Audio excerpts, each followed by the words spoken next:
Weather Service's San Antonio office and asking whether that contributed to delays, gaps, or diminished accuracy in forecasting the flooding.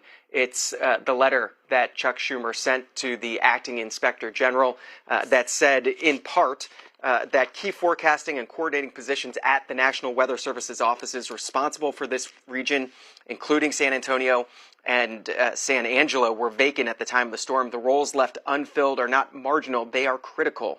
These are the experts responsible for modeling storm impacts and monitoring rising water levels, issuing flood warnings, and coordinating directly with local emergency managers about when to warn the public and issue evacuation orders. To put it plainly, they help save lives. That was the letter from Chuck Schumer yesterday to the Commerce Department. This topic coming up in the White House briefing room yesterday.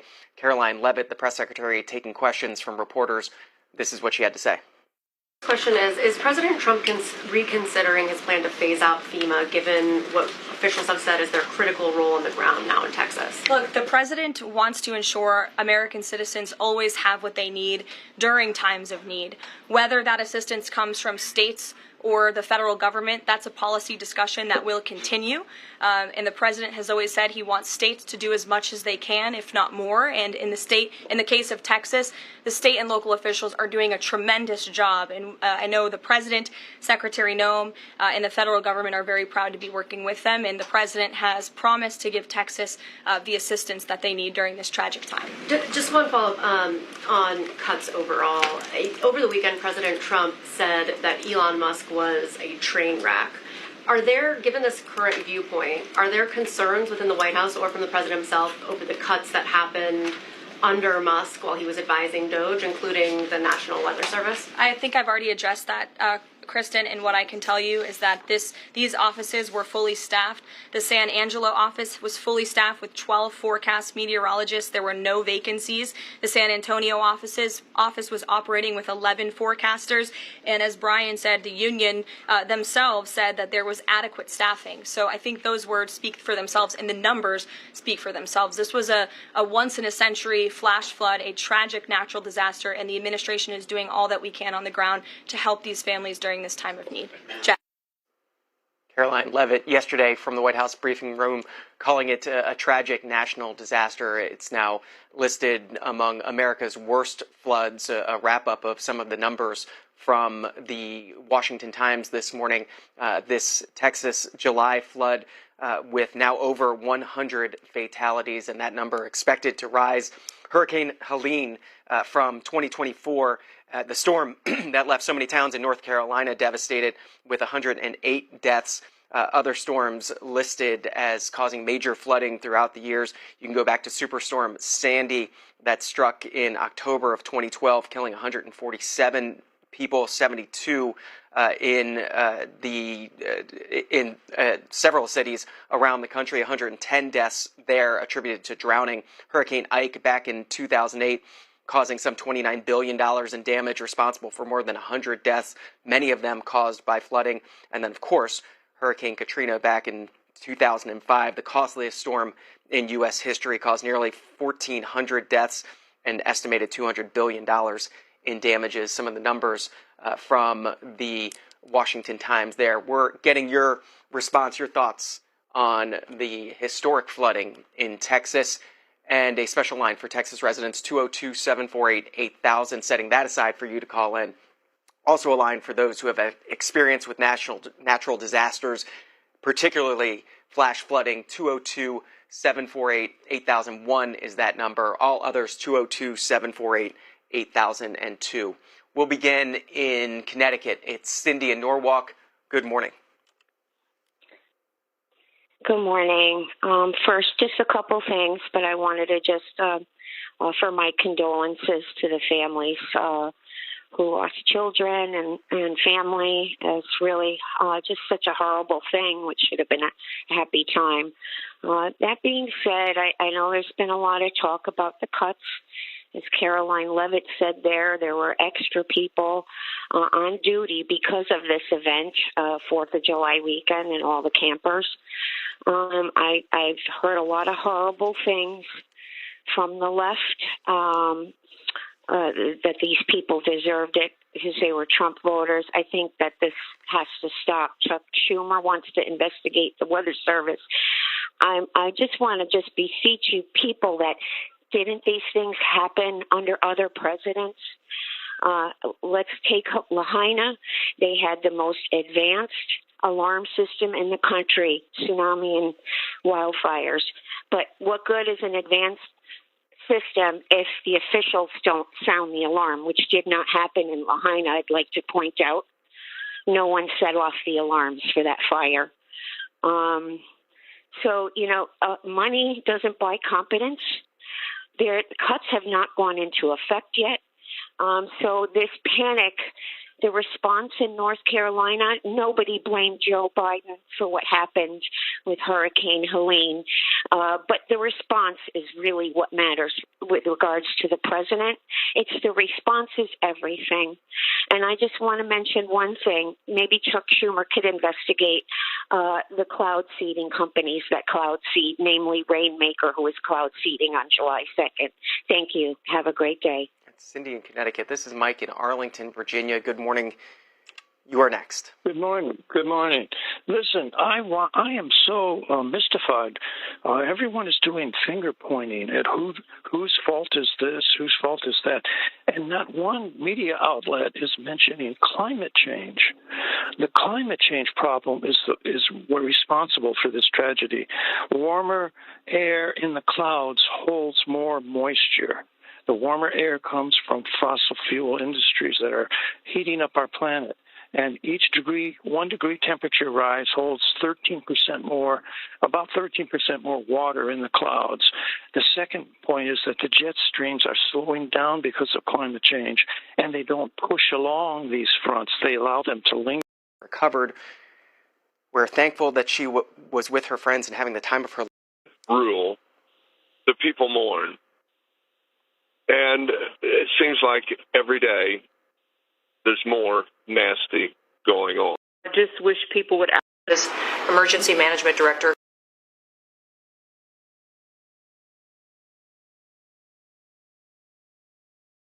who is incredible. And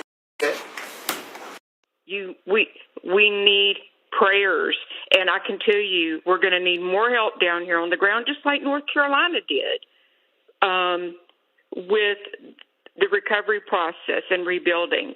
But I just wish people would ask themselves, in other words, chew your words before you spit them out, and please think about these families. Thank you for letting me vent a little bit this morning. Lisa, how far are you from where the floods occurred?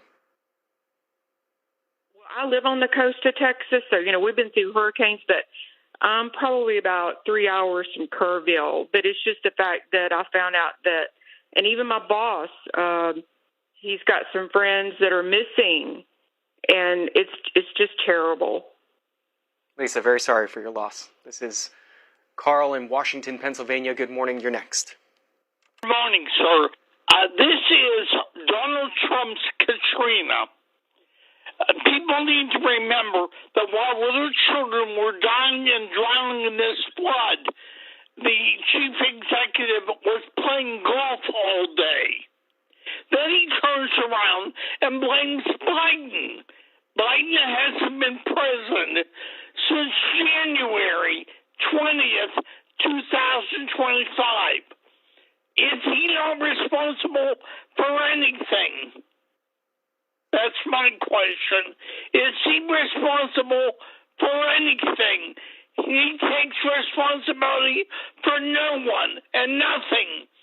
And he's going to show up on Friday, more thoughts and prayers like we have at these regular shootings across the country. They don't do much good, apparently. Thank you.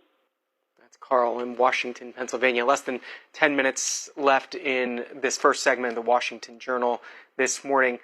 Getting your reaction to those deadly Texas floods.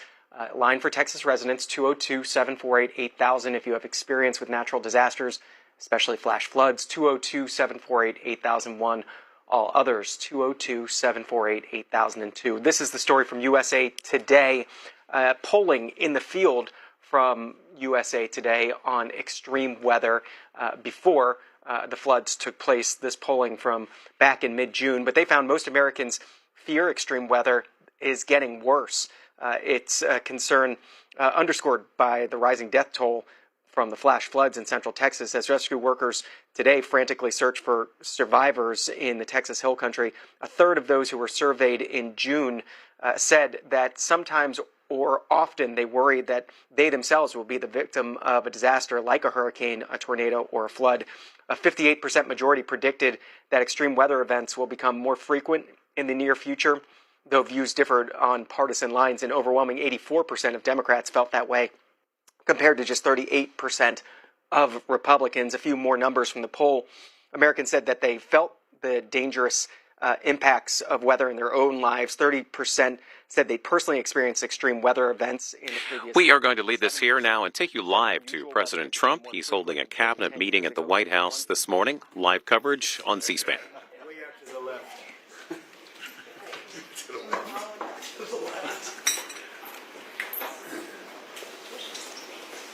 Are you able to get them all in the room? Yes, Are you okay? Thank you very much. We've had a tremendous 6 months. And we've had a tremendous 2 weeks, which now is, I guess, 3 weeks. And we have a tremendous group of people here that have done a great, unified, beautiful job. I want to, because of what she's gone through this last few days, done an incredible job. As you know, Christy, I'm going to ask you to say a few words about Texas. The first person there was the first person I saw on television was you, actually. And you've worked great with the governor, who's terrific. And you might want to tell a little bit about the trials and tribulations, but we appreciate the job that you and everybody have done. You had people there as fast as anybody's ever seen, so really appreciate it. We all do, and maybe you could say a few words. Sure. Well, thank you, Mr. President. I want to thank you for your leadership. Texas is strong, and the people of Texas are incredibly strong. They've gone through something that is absolutely horrific, and it is heartbreaking to watch these families suffer the way that they are. As soon as this flash flooding event happened, you know, the governor has activated his emergency responders. Nim Kidd is his emergency management director, who is incredible, and has immediately worked with the local first responders to get help to individuals and get them evacuated, put requests into me. We deployed, sir, right away, as you know, because you and I were talking a lot during this time, the Coast Guard. We also had some assets out of Customs and Border Protection. Our BORTAC teams went in and helped with rescues and clearing debris so that we could get roads open and people get the help that they need. I think when I got there the most, sir, that day, as soon as I arrived on site, was getting a briefing from all the emergency responders, was just how unified they were in focusing on the fact that we're there to save lives. They were there to rescue people, find people who were still alive, and to reunify them with their family members. We as a federal government don't manage these disasters. The state does. We come in and support them, and that's exactly what we did here in this situation. FEMA went to an enhanced level immediately, but as soon as you signed the major disaster declaration, we were able to get them resources and dollars right away, just like you envisioned, through state block grants to help them with cleanup. And we're still there in presence, and FEMA's been deployed, and we're cutting through the paperwork of the old FEMA, streamlining it much like your vision of how FEMA should operate, and it's been a much better response to help these families get through this terrible situation. We still are looking for people. We're still looking for a lot of little girls and other family members that were camping along that river, and they will continue until they find every single person, and we will continue to help them and assist in that. I was surprised when I got there at the camp that day, right after this happened, the parents that were there, the parents that were looking for their children and picking up their daughter's stuffed animals out of the mud and finding their daughter's shoe that might be laying in the cabin, and just hugging and comforting people matters a lot. I'm extremely grateful for God's hand in that whole situation, because hundreds and hundreds and hundreds of people were saved. And this is a time for all of us in this country to remember that we were created to serve each other. God created us to take care of each other. And that when we do that, we are happier, we are more fulfilled, and we can walk alongside people on their worst day and help them get through it and come out the other side, knowing that we can continue to live a life that God has purposed for us. So they're grateful for you. Several times the day after the flooding, you and Melania were on the phone with me, and I want to thank you for that. That meant the world. I was able to tell many of those folks that I had been visiting with you, and that you had said, whatever they need, Christy, let's deploy it and get it down there and be helpful. And on Sunday, when the families were waiting at a church to identify their children's bodies, Franklin Graham and I called in and prayed with the families and read some scripture with them, and he was incredible in making himself available to that as well. We'll be back down there in a couple of days and continue to do all we can, but this is an unprecedented event. It really is. There's been tragedies like this around the country, but everyone is unique in different situations, and the response the federal government had supporting the state through this, I'm proud of the people that stepped up and immediately came. The Coast Guard, when they came in, they had a difficult time even getting the aircraft in and landed. They had to try several times in the weather to get it in and deploy, and I think we've heard about our one Coast Guard member that was responsible for saving over 165 people, but that entire crew did incredible work. And all the first responders there did incredible work. And I know people are getting tired now, but they're getting reinforcements and volunteers are showing up. And I just want to commend the governor and his team for being the leaders. And they're so thankful that you're letting them make the decisions and manage the response like it should be.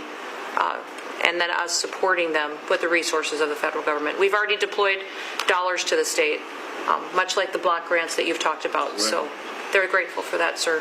There's never been a wave like this outside of the breaking of a dam.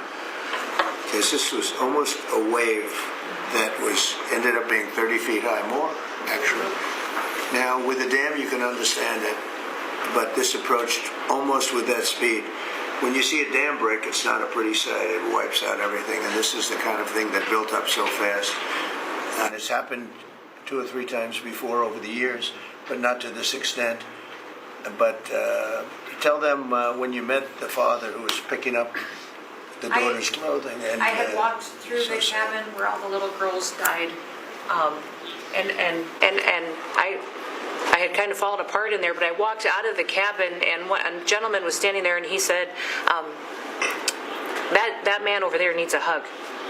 And so I walked over to him, and I hugged him, and I said, do you work here? And he said, no, my little girl was in that cabin. And he said, and I just found her best friend about an hour and a half ago. She had passed away. And he just fell apart. And so then we just hugged and talked for probably an hour about that. But then there was the grandpa was there looking for his granddaughter as well. There was a dad there of one of the counselors. The counselor was alive, but she was dealing with the fact that she had hung on to some of these girls and was trying to keep them out of the floodwaters, and had gotten hit by something and had lost 2 of the girls and wasn't able to hang on to them, and was going to live the rest of her life thinking about that moment when she wasn't able to hang on to these girls. But these parents were picking up their kids' belongings out of the mud and throughout the camp and putting them in bags. And then one of the dads said, I knew 50 of these girls here. So I knew that was her dress and my daughter's friend's dress. So he was picking it up and putting it in a bag to return to her parents. And so it was and then the director was there comforting everybody who had lost his father the night before too, and he was still there trying to facilitate all of these parents grieving their children and find them.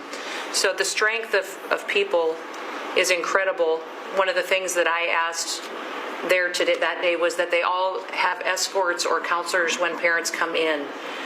So from that point, that when they came into the camp, that they have somebody with them when they're going and looking for their children's belongings or looking for their children.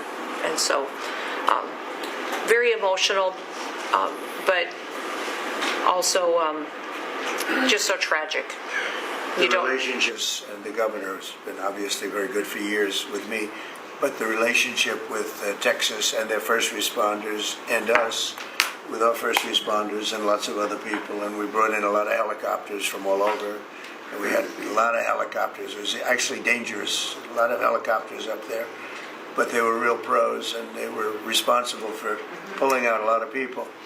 And we got them there fast, and Texas had some good ones too. But the response has been incredible, and the fact that we got along so well, I don't know, I don't even think that's a political thing, but we got along so well, and it was so unified. I think a lot of lives have been saved. That could have been as bad as it was. You could have lost double or triple. This thing was just really horrible. Well, congratulations on a great job, and I appreciate it. I know you're going down. I'll be going down on Friday with First Lady, who would be taking a trip, and we don't want to get in anyone's way because that's what happens. The president goes and everyone's around focused on. I don't want anyone to focus on us, but it's possible they could have somebody saved still. There's a lot of areas. It's a big area, and probably unlikely at this point, but there could be. I mean, they're thinking there could be the possibility, but what a tragic situation. A good job, and we'll see you on Friday, and we'll finish out the day here. I think you've been reading a lot about it's a terrible topic when you talk about financial after this, but we have a big country, and we've been doing very well. The tariffs, as you know, are starting to come in at record levels. Tremendous amounts of money are coming in to our country. We never did that before. We're not used to it. We only have tariffs going out. We only adhere to the rules of other nations who charge us tremendous tariffs because we were led by stupid people or people without any business sense. And I'd like to ask God, you could maybe talk a little bit about how well we're doing with regard to the money coming in. And the big money will start coming in on August 1st. I think it was made clear today by the letters that were sent out yesterday and today. Go ahead, please. Yes, sir. We will have taken in about $100 billion in tariff income thus far this year, and that's with the tariff, the major tariffs not having started till the second quarter. So we could expect that could be well over $300 billion by the end of the year. We don't agree with CBO scoring, but for those who do, the CBO scored tariff income over the next 10 years at $2.8 trillion, which we think is probably low. And sir, under your leadership, we're witnessing. And they gave us no credit during this last little, the great, big, beautiful bill. I always use the word great. I add that to it because it really is what it is. It's never been anything like it, actually. And I want to thank all the Republicans that voted for it. And I want to, scold the Democrats because they're voting for tax cuts. They're voting no tax on tips, no tax on Social Security, no tax on overtime, and many, many other things far more important than that. Great health care. And frankly, every Democrat should lose their election because it was purely political to vote. They were told not to vote for it. So think of it. We got 218-2. And then with the Senate, we had 50-3. Democrats didn't vote at all, not one positive vote, with all of the good things in there. Economic development money, tremendous border money. Now you're loaded up on the border. And I don't think we're going to need so much of it because we had zero come in last month, so I'm not sure how much of it we want to spend. You may think about that. You may actually think about saving a lot of money because the wall's been largely built. And it obviously worked, but you may want to think about that. But so I think it's incredible when I watch the Democrats, and they have standard lines like they had Russia, Russia, Russia. They had the laptop from hell. It all came from Russia. They make things up and they go with it, and they feed it to you people in many cases. And they said, "Here's a line," and I hear the new line is death. Oh, it's death. Everyone's going to die. It's nothing to do with that. In fact, we're saving our country. Death is from allowing 25 million people into our country, of which 3 or 4 are stone-cold, hard criminals. 11,888 are murderers, many of them committing more than one murder. That's death, and the Democrats did that. Joe Biden did that by allowing people to come in here just totally unchecked, unvetted, open borders, open borders. The whole world was dumped into our country, from prisons, from gangs, from mental institutions. We have many people walking the streets, walking in areas that we don't know anything about, that came out of insane asylums. They released their the insane asylum population into our country, and it's amazing the job that you and Tom Homan are doing, by the way, on that. But we have to get them out, and we have no choice. We have to get them out, and we are getting them out. And so, Pete, do you want to tell them about our great military and how well we did with respect to the bombers and the B-2 when we had the pilots here 2 days ago, and they were incredible people? Go ahead. Yes, sir. Truly a historic mission. It demonstrated the skill and courage of the United States military. From those B-2 pilots and families that we had a chance to meet, sir, to the fighter pilots, to the refuelers, to the maintainers, to the air defenders who defended the base. What was demonstrated on the world stage was American military might and capability. And it wasn't just Fordo and Esfahan and Natanz that took notice in Iran. It was the rest of the world. That we have a decisive commander-in-chief willing to use these capabilities, which are the best in the world. As the president pointed out, no one else could have done what America did there on that night, and everyone took notice of that. With the One Big Beautiful Bill, sir, we've got $150 billion additional to invest in Golden Dome and all the other weapons systems and stockpiles and shipbuilding priorities of yours. Another month, another historic recruiting bump. It's not just the Army and the Marine Corps anymore. It's the Navy, the Air Force, and the Space Force, all historically ahead of where they've ever been. So historic spirit inside the military. We had a chance to be at NATO, Marco and I, and see how the world responds to us saying it's time for you to shoulder the burden and take the lead for your continent. That only happens with President Trump leading. And we're proud to be a part of what's going on at the border, sir, with now a 4th national defense area where we're helping get to that number 0 and securing the border. But that mission, Operation Midnight Hammer, re-established deterrence. It reversed what happened in Afghanistan. You saw the debacle of what Biden allowed to happen in Afghanistan and what that did to our image. President Trump said, with Operation Midnight Hammer, we're reestablishing American leadership and deterrence, and we're proud to be a part of it, sir. And our so-called enemies were watching. They watched every minute of it. They watched. There was very few people that weren't watching, actually, but they watched every minute. It was a perfect military performance, the likes of which we haven't seen in a long time. I mean, if you compare that to the same country, the hostages from years ago, Jimmy Carter, it was unfortunate for Jimmy Carter. He was a nice man, but with the helicopters going down, the sandstorms, the prisoners, they got captured, then the election and the prisoners and Reagan and all the problems. It was nothing but problems. And that was a failure. And ours was not only the pilots. I mean, those machines flew for 37 straight hours. They didn't stop. They went skedaddle. You know the word skedaddle? It means skedaddle. They dropped the bombs, and somebody said, skedaddle. Let's get the hell out of here. And every bomb hit its mark, and hit it incredibly. And as you know, the Atomic Energy Commission said it's gone. That place is gone. We had a lot of fake reporting, mostly from CNN, where the scammer writer, a writer for CNN, who should be fired, by the way, she was involved with the 51 fake intelligence agents, if you remember that.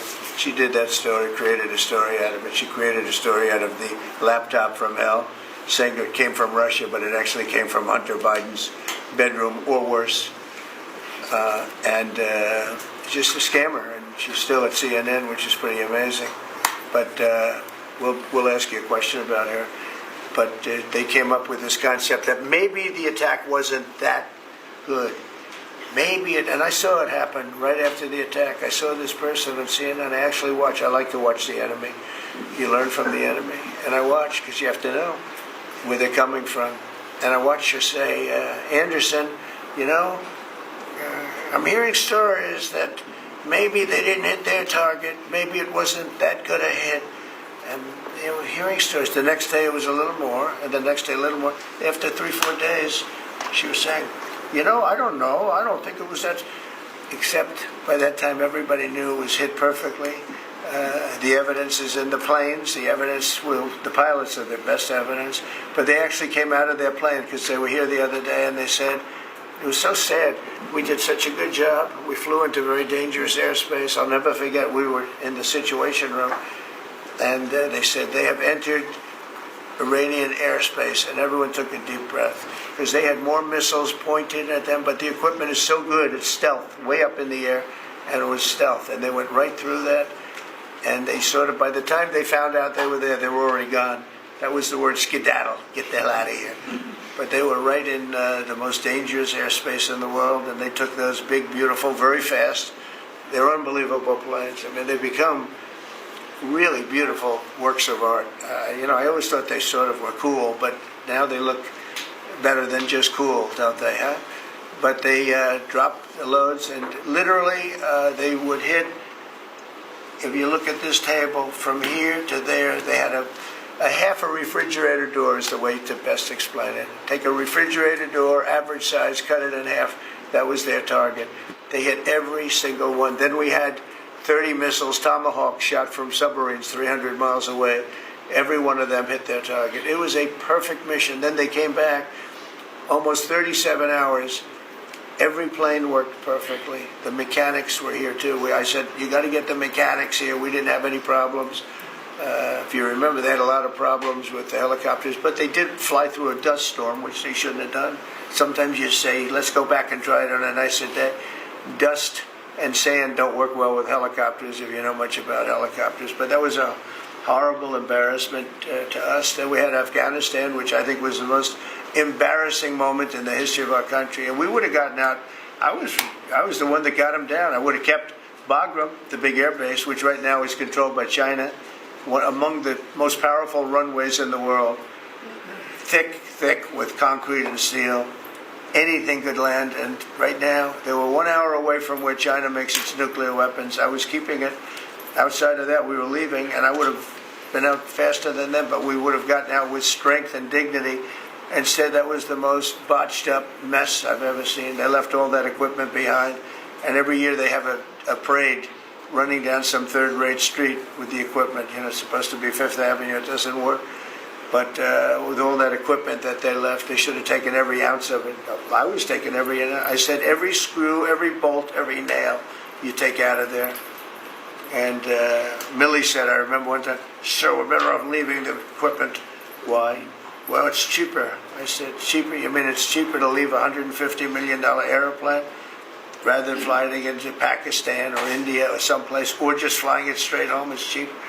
Yes, sir. That's when I knew he was an idiot. Didn't take long to figure that one out. But they left all that equipment, but they left their dignity behind. It was the most embarrassing moment, in my opinion, in the history of our country. Not that we got out. We should have not been there. But that we got out the way we got out, with great embarrassment and death. You had 13 young people. I've gotten to know their families very well, but you had hundreds of people killed that nobody talks about. You had the other side, many people were killed. Many people are walking around with no legs, no arms from that whole thing. They left from the wrong airport. They should have left from Bagram, because Bagram was a big base with hundreds of miles of fencing and territory around it. Nobody would be able to get near it. And they left. So, we've done a great job, and I think people are really starting to see it. They're starting to appreciate it. Pete's done fantastically. That mission was a work of art. And I have spoken to some of our perceived, I don't know if they're enemies, but they're perceived as being potential enemies. And they essentially said the same thing. Very impressive. There wasn't a thing that we didn't lose an engine. We didn't lose it. They landed and they were cheered. But the sad thing was they were cheered, and one of the pilots said, we were a little concerned because when we got out, we were told that on television they were reporting that we may have missed our targets. Sir, we hit every target. That's what I do for a living. We hit every target. In fact, when the bombs hit, a yellow haze came over the horizon that I've never seen before. It just lit up the whole horizon. brighter than the sun. It was like looking into the sun. He goes, we hit our target, because you know what that was exploding. And but they were a little downbeat because they listened to that fake CNN reporting and the fake New York Times. They worked together to try and say that it wasn't perfect. They couldn't say what they missed. All they could say is, maybe it wasn't perfect. And you ought to fire that reporter immediately. You should fire her. Real fake. And so I just want to congratulate those pilots. And, you know, a lot of people don't like bringing things like that up. I do. I always like confronting, because otherwise the public doesn't know that you're a bunch of crooked people. But they know, they've learned, and the media has to straighten out their act. You know, the media is down to 17% approval. You got to do a little better than that. It's important for the country that you do better. I think they ought to make a lot of changes. I think changes are going to be made to the media, but it's hard to have a really successful country if you have a corrupt media, and we really have a corrupt media. And nobody really knows why. I mean, why would you want to have open borders and criminals pouring into our country? Why would you want to have men playing in women's sports, transgender for everyone? You know, you'll have to figure that out. But some of you don't. I mean, I'm looking at some people, they love the country, but I look at other people and they can't. But we're really proud of our military. It was, and the people that maybe don't like us or want to play games with us, because I think that had you not had the situation in Afghanistan, I don't think Putin would have gone in. I think when Putin looked at how stupid and incompetent that operation was, he said, wow, this might be a chance. And we're dealing with him now too. We're not happy with Putin. I'm not happy with Putin. I can tell you that much right now, because he's killing a lot of people. And a lot of them are his soldiers and their soldiers, mostly. And it's now up to 7,000 a week. And I'm not happy with Putin. Okay, any questions? Yes. Yes, sir. You just said that you're not happy with Vladimir Putin. Is there anything that you plan to do to act on that feeling of unhappiness? Well, I wouldn't be telling you. Don't we want to have a little surprise? You know, one of the things we did with the attack is that, you asked that question, I didn't mean to be rude, but I'm in a rude because I'm looking at some of these crooked people up here, so I'm rude, but your question was asked very nicely. But one of the things we did is we went over every fact. We wanted to get every fact straight. We wanted to have the distance straight, the number of pilots straight. Everything had to be correct, because we want to be, this was a very important mission. If we failed on this mission, it was beyond the war that, you know, obviously we had with Iran and Israel. A lot of hatred, a lot of years and years of hatred, centuries of hatred. People have never seen anything like it. So we wanted to be correct with all our facts. So, you know, what I was doing is just asking, it would be great if the media would be correct with their facts. That's all we ask for. So, go ahead. So finish it up. Oh, yes. Just returning back to Russia, if there's anything that you would signal about your displeasure with them. Well, I'm very unhappy with them. There's no reason for this. It's turned out to be tougher, but it's only tougher. And I will say the Ukrainians were brave, but we gave them the best equipment ever made. We gave them the anti-tank busters that knocked out tanks. I mean, you just aim them in the direction of the tank and the tank is gone. We gave them missiles, the latest and the greatest. They were able to shoot down a lot of things that would have normally wiped out. You know, probably would have been a very quick war. It would have been a war that lasted 3-4 days, but they had the benefit of unbelievable equipment. And Europe gave them to. We gave them far more, because Biden shouldn't have done that. He should have equalized. We should have given them the same, or we should have given actually less than Europe. It affects Europe much more than us, but we're in there for over $300 billion. Europe's in there for over $100 billion. But still, Europe gave a lot.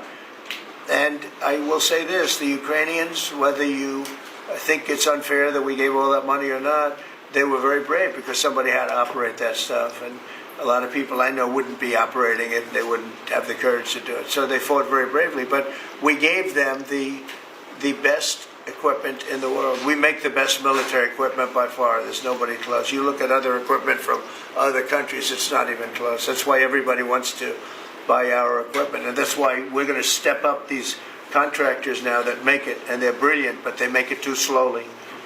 And we have to step them up, Pete, and let them make it at a much higher rate. Unfortunately, we have to do that. But if you look at our Patriots, if you look at our Tomahawks, if you look at our, what we do with tanks is, you wouldn't want to be driving a tank. You would feel nice and secure, but they are javelins, they're called. And I gave them the javelins. Remember they said Trump gave the javelins and Obama gave them sheets, right? They called Obama at that time. Barack Hussein Obama, if you haven't heard, did a terrible job. But that was a war that should have never happened, and a lot of people are dying, and it should end. And I don't know, we get a lot of bullshit thrown at us by Putin. For you want to know the truth, he's very nice all the time, but it turns out to be meaningless. Do you want to sanction him? Lindsey Graham has a sanctions bill on Russia. Do you want him to move? I'm looking at it. Yeah, no, I'm looking. The Senate is passed a very, very tough sanctions bill. Yeah, I'm looking at it. Can you sign that? It's an optional bill. It's totally at my option. They pass it totally at my option, and to terminate totally at my option. And I'm looking at it very strongly. Yesterday you said you want to see more weapons. Go ahead, please. The Council of Economic Advisors released a new report saying that imported goods have actually decreased in price from December through March. Well, my question is, the Fed chairman keeps saying that tariffs are going to cause price increases. Are the prices just not passed through yet? Yes, exactly. Are the prices? You do a better job. Thank you. Are the prices just not passed through yet? What's happening is everything's evening out. You know, when we charge, see what people don't understand, the other countries have been charged, almost every country charges us tariffs. We had deficits with everybody for years, for decades. And we were like this big monolith that made bad deals with everybody. We rebuilt South Korea and we stayed there. It's okay, we rebuilt it and we stayed there. And they pay us very little for the military. I got them to pay billions of dollars, and Biden then canceled it when he came in. I said to South Korea, as an example, we give you free military, essentially, very little. And I think you should pay us $10 billion a year. And they went crazy. But they agreed to 3. So I got 3 with a phone call. And I was satisfied. I said, but next year we have to talk. And then we had a rigged election, and we never got to talk. And you know what Biden did? They probably went to him and they said, listen, Trump treated us terribly and we shouldn't be paying anything, and he cut it down to nothing. So that's what happens. It's ridiculous. That's the other thing. We're talking to countries about contributing to the military, not only just paying more in NATO, but contributing. We have 45,000 soldiers in South Korea. We have 45,000 soldiers in Germany, 52,000 actually. And that's a huge economic development for them. That's tremendous amount. That's like having a city. That's tremendous money for them, and it's a tremendous loss for us. So we're talking, in a very nice way, we're talking to them about it. It's very unfair. We supply the militaries to many very successful countries. I mean, South Korea is making a lot of money, and they're very good. They're very good, but, they should be paying for their own military. President Trump, can I ask you a question about Jerome Powell as well, and then the question to the Attorney General? About what? Jerome Powell, and then I have a question for the Attorney General. Jerome Powell, who you've been pressuring to lower interest rates, he's facing accusations of lying to Congress, which is a potential crime, about the opulent. He should resign immediately. We should get somebody in there that's going to lower interest rates. Do you want congressional Republicans to look into that? His resignation. Do you want congressional Republicans to investigate and pursue and punish? I think he's terrible. I call him Too Late. T-O-O, Too Late, like Too Tall Jones for the Dallas Cowboys, right? Too late. He's always late. But he wasn't late with Biden before the election. He was cutting him like crazy. It didn't help too much, did it? But he was cutting him like crazy before the election with Kamala and Biden. He was trying to get them in, I guess. I don't know. He was recommended by somebody that worked for me. I like you better. If I could ask the Attorney General a question too, President. Sure. Your memo and release yesterday on Jeffrey Epstein, it left some lingering mysteries. One of the biggest ones is whether he ever worked for a American or foreign intelligence agency. The former Labor Secretary, who was Miami U.S. Attorney, Alex Acosta, he allegedly said that he did work for an intelligence agency. So could you resolve whether or not he did? And also, could you say why there was a minute missing from the jailhouse tape on the night of his death? Yeah, sure. Could I just interrupt? Are you still talking about Jeffrey Epstein? This guy's been talked about for years. You're asking, we have Texas, we have this, we have all of the things. And are people still talking about this guy, this creep? That is unbelievable. Do you want to waste the time, and do you feel like answering? I don't mind answering. I mean, I can't believe you're asking a question on Epstein at a time like this, where we're having some of the greatest success and also tragedy with what happened in Texas. It just seems like a desecration, but you go ahead. Sure. First, to back up on that, in February, I did an interview on Fox, and it's been getting a lot of attention because I said, I was asked a question about the client list, and my response was, it's sitting on my desk to be reviewed, meaning the file along with the JFK, MLK files as well. That's what I meant by that. Also, to the tens of thousands of video, they turned out to be child porn downloaded by that disgusting Jeffrey Epstein. Child porn is what they were. Never going to be released, never going to see the light of day. To him being an agent, I have no knowledge about that. We can get back to you on that. And the minute missing from the video, we released the video showing definitively the video was not conclusive, but the evidence prior to it was showing he committed suicide. And what was on that, there was a minute that was off the counter. And what we learned from Bureau of Prisons was every night, they redo that video. It's old, from like 1999. So every night the video is reset, and every night should have the same minute missing. So we're looking for that video to release that as well, showing that a minute is missing every night. And that's it on Epstein. Mr. President, on the tariffs first, you've said it is the deadline. What incentives do countries have to negotiate? It seems that deadline keeps moving. It was April 2nd, now it's... We didn't move, no. It's always been August 1st, that's when we're paying. A statement was put out today, and I put it out just to make it clear. It wasn't a change, it was August 1st. We don't change very much. Every time we put out a statement, they say he made a change. I didn't make a change. A clarification, maybe. No, August 1st they pay. And everybody pays. Everybody has to pay. And the incentive is that they have the right to deal in the United States. If they don't want to, they don't have to pay, and they don't have to deal here. But if they want to buy and make a lot of money and sell in the United States, they have to do that. If you go back and look at some of the good presidents, our country was the wealthiest, proportionately the wealthiest. From 1870 to 1913, it was an all-tariff country. We didn't have income tax. That came in in 1913. We had tariffs. And we had so much money we didn't know what to do with it. We had, we had a couple of presidents that were very, very strong. McKinley, I guess more than anybody, but he was the tariff king, but he was very, very strong. It's sort of sad. He made a fortune for this country, became very rich, and then Teddy Roosevelt went out and vice president, and he spent the money. And they said Roosevelt was a great president. And let's say he was a great president, but the money was paid by McKinley with tariffs.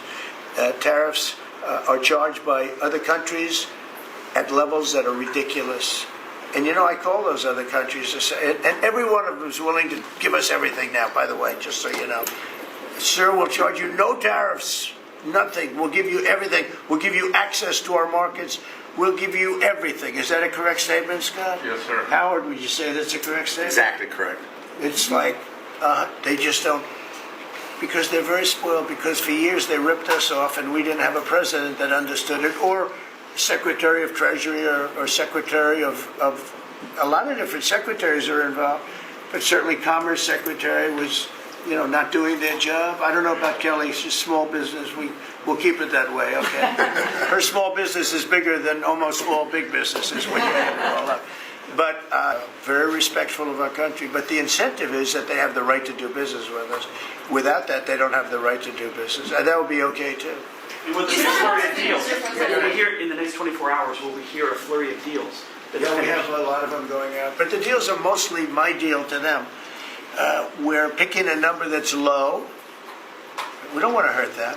And fair. We're picking a number that's lower than, in most cases, lower than what they charged us.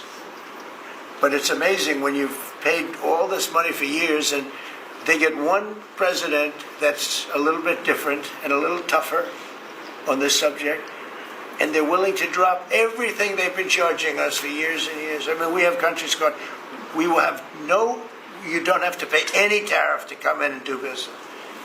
They're giving us total access to their countries. They gave us no access to the country.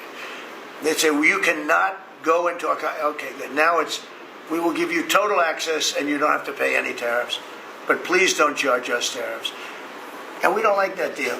So the letters I send out we have made some deals. We can make a lot more deals. It's just too time consuming. It just makes it more complicated. And we can do things over the years too. You know, we're not hard line. But it's about time the United States of America started collecting money from countries that were ripping us off and laughing behind our back at how stupid we were. Okay? Thank you. Mr. President, on the tariff issue. So you've talked about India coming. But then a couple days ago, you issued a new tariff threat to members of the BRICS countries for if they aligned with anti-American policies. That would be India, Brazil, Russia, South Africa. 10% if they're in BRICS. Set up to hurt us. BRICS was set up to generate our dollar and take our dollar as the standard, take it off as the standard. And that's okay if they want to play that game, but I can play that game too. So anybody that's in BRICS is getting a 10% charge. Is that immediate, sir? Or is that pretty soon. If they engage in some behavior? Well, if they're a member of BRICS, they're going to have to pay 10% tariff just for that one thing. And they won't be a member long. I thought BRICS was, I said this about a year ago, and it largely broke up. But, there are a couple that hang around, but I thought it largely broke up. BRICS is not, in my opinion, not a serious threat. But what they're trying to do is destroy the dollar so that another country can take over and be the standard. And we're not going to lose the standard at any time. If you have a smart president, you will never lose the standard. If you have a stupid president, like the last one, you would lose the standard. You wouldn't have the dollar as you. And if we lost the world standard dollar, that would be like losing a war, a major world war. We would not be the same country any longer. We're not going to let that happen. The dollar, you ever hear the expression, dollar is king? The dollar is king. We're going to keep it that way, okay? And I'm just saying, if people want to challenge it, they can, but they're going to have to pay a big price. And I don't think any of them are willing to pay that price. Thank you, Mr. President. Are you optimistic about reaching the tariff deal with the European Union soon? Well, the European Union has been speaking to us, Ursula, and the whole group, and they've been very nice. They treated us very badly until recently. Now they're treating us very nicely. It's like a different world, actually. They've treated us very badly. They were among the toughest to deal with. Actually, in many respects, they were much worse than China. Look at what they do to our companies. They sue Apple. They sue Google. $17 billion they got from Apple on a lawsuit that they didn't have a case. They have, judges that are European Union judges. And they take so much money away from our country in terms of that, in terms of other things that they do. They're very tough. But now they're being very nice to us. And we'll see what happens. We're probably 2 days off from sending them a letter. We are talking to them. I just want you to know, a letter means a deal. A lot of people say, we got 200 countries. We can't meet with 200 countries. We have a few trusted people that know what they're doing, that are doing a good job, but you can't do it. You have to do it in a more general way, but it's a very good way. It's a better way. It's a more powerful way. And we sent them a letter. You read the letter. I think it was well crafted.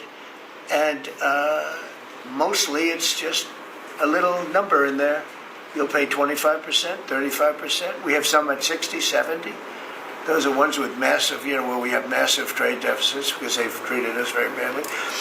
But I would say in every case, I'm treating them better than they treated us over the years. Don't you agree with that? I do. I could have done much. I could have been much harsher. I don't want to do that.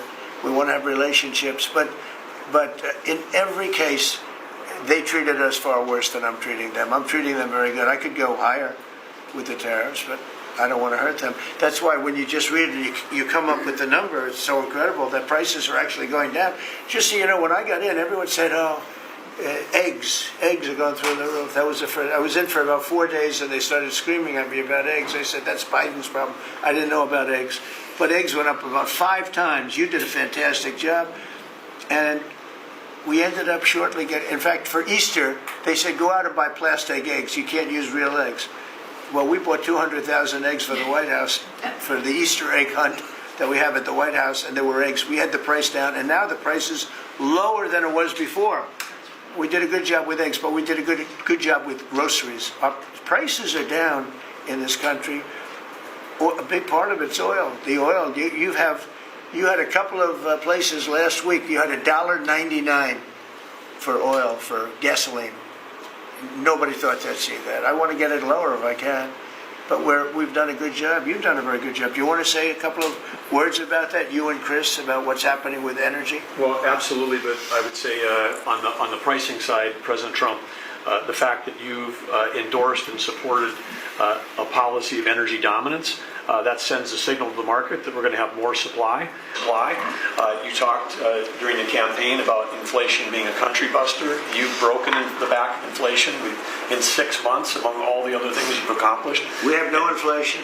And we've got, and then heading into the 4th of July, these were the lowest gas prices at the pump in 4 years. And again, for Americans, this is like hundreds of billions of dollars that stay in their pockets because we lowered the price of gas at the pump. But when we lower the price of energy, it lowers the price of food, it lowers the price of the clothes you wear. It's the biggest thing. It's the biggest thing. It's like a big tax cut. When you get energy down, every 50 cents is like a massive tax cut, and we've gotten it down much below that. You know, we had great energy, great low prices, everything else. When the election turned over, I'm trying to be nice about it. It turned over, shockingly, but nevertheless it happened. Energy started going up, and it went up really bad, and then he went back to the Trump policy. The problem was they didn't know how to do that, and he lost it. He lost that sucker. That big sucker was out of control, and his energy prices went way up, and that's what caused it. But it was also stupid spending. They spent money like, they used to use the term drunken sailors, but I won't use that term. Although it is very descriptive, I won't use that term. I refuse to use it. But they spent money at levels that nobody had ever seen before, and trillions and trillions of dollars wasted on the Green New Scam, greatest scam in the history of our country, other than maybe Russia, that might have been. But the Green New Scam was the single greatest scam in the history of our country, and continues to be, but it's weakened badly. It's hobbling along because people are they're finally getting it. But they spent trillions of dollars on the Green New Scam, getting nothing for it. Devised by a couple of young people that weren't even good college students, you know? Not even good students. Check out their marks. Can you clear something up, Mr. President, on what you said last night? Not for CNN. You said you were not for CNN. Go ahead. In the last jobs report, Mr. President, in the last jobs report, the manufacturing jobs actually lost 7,000 jobs. Some jobs. When will the investments that you've been talking about have an effect on manufacturing? We're building the plants now. Started within a short period of time. Lee Zeldin, who may be the most important man in this room, I'm sorry, but he's the one that gets the permits, whereas he's the one that has to get the permits for the plants and the factories, and permits that used to take 5 years, he's getting in record-setting times. AI, we're leading China a lot in AI, and if we go with this, you know, I'm allowing the plants to build their own electric. I'm allowing them to become an electric utility, so they can produce their own electricity, because we need double to be successful with AI, which is the biggest thing now. We need double the electricity that we have, which is hard to believe. We need even more than that. And they're building plants with their own electricity substations. They don't have to use the grid. And anything they build extra, they're putting into the grid. So we're supplying the grid with brand new electric sources. And you know, it's funny, when they came to see me, they never even asked for that. I told them about it, The reason they didn't, they thought that was an impossibility. You're not allowed to build your own electric. These are massive investments that are being made in building electricity for their plants. And they're going to have, I think, Doug, a lot of electricity left over. And that electricity is going to be passed into the grid and give us no more, like you look at California.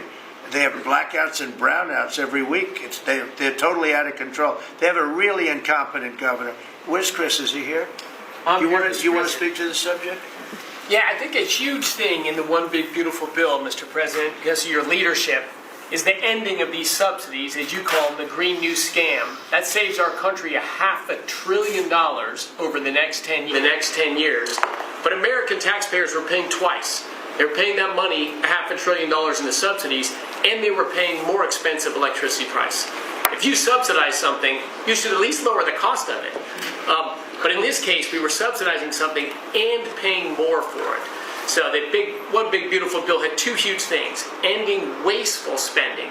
Wind, solar, and batteries combined are 3% of U.S. total primary energy. 3%.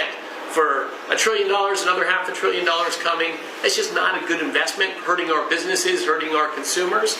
And the One Big Beautiful Bill also unshackled oil, gas, and coal development in the United States, onshore and offshore. Secretary Burgum has been working tirelessly on how, by getting the government out of the way, private businesses will develop more resources in the United States, lowering costs for American consumers, and making much better leverage for the United States to help our allies abroad and reduce the power of our adversaries abroad. So just a huge win on the energy front all around, and I thank you for your leadership. We're setting records. Russia, can I ask you a question on Russia? There'll be nothing compared to what they'll be in about a year from now, but we're setting records. And wind is a very expensive form of energy, bad for your beautiful surroundings, the plains and the valleys, and the birds are dying all over the place. The whole thing is a disaster. They're almost exclusively made in China. Not that I have anything against China, because I don't have a great relationship with President Xi, but I asked him, how many wind farms do you have? He makes them, but they don't have a lot of wind farms, I'll tell you, very, very few. And wind is tremendously expensive and is very ugly. And if you own a house that's inside of a windmill, your house is worth less than half. And you hear noises. And interestingly, in New England, you probably read, where for 50 years they had 2 wells washed up. 50 years. And last summer, they had 14 washed up. Now, I'm not saying that's the wind farm that was built, but maybe it is, right? Probably is. It's tremendously expensive.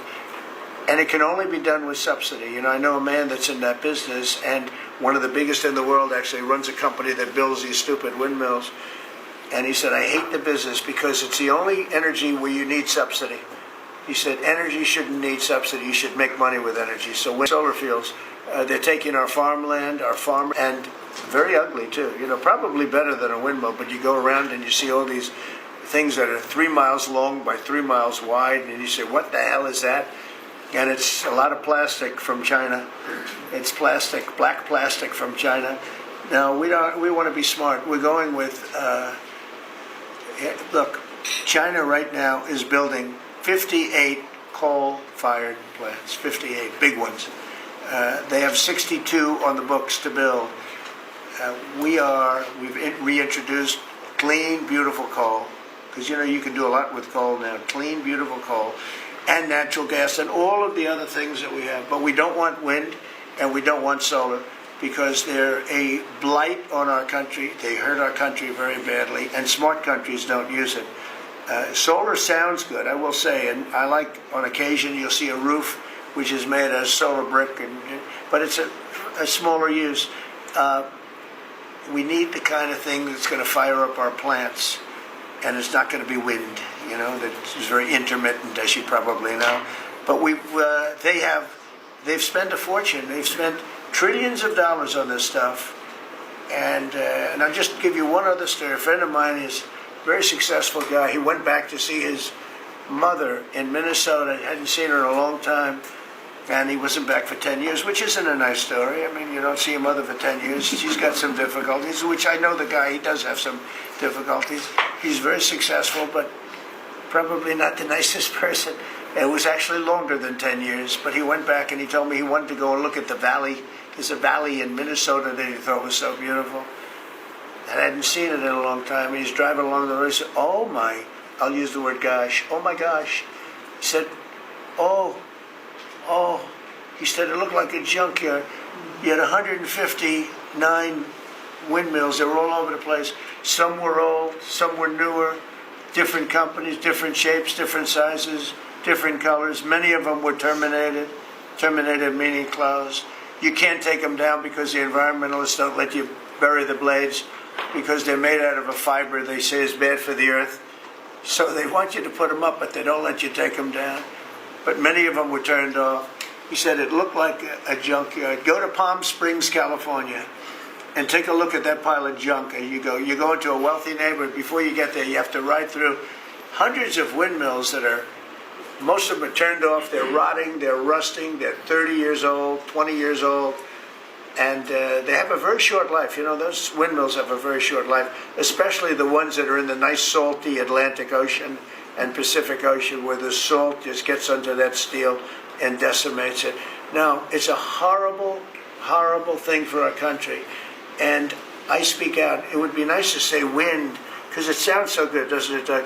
Wind. But it's not. It's these ugly machines, and they're all made, you got to see, some are a little taller, a little shorter. They're made by different companies. They have different stocks. They have different blades. They have different everything. It is so horrible. And if you look at smart countries, they don't use it. Smart countries don't use it. And we're now a smart country. We're a brilliant country. We're not smart. We're brilliant now. We're going to be a brilliant country. We have to be, because we have to catch up for some really stupid people that did a bad job. Yes, Brian? Yes, Mr. President, I've got a quick comment, some feedback as a native Texan, someone that I grew up bringing my kids to a camp very near the affected camp now. Thank you on behalf of Texas. I've gotten hundreds of messages that want to thank. So if you're in the cabinet room, you can tell the president and his team on behalf of Texans, thank you so much for the quick response and the loving and the hugs. I saw that you gave. Two quick questions. I saw a Palestinian senator. His name is Schumer. He's a good Palestinian. No, he's a Palestinian. He's become a Palestinian. He's abandoned the Jews. But I saw him say, it's Trump's fault. Yeah, that's right. It's Trump's fault. He was actually, do you ever see John Lovitz, The Liar?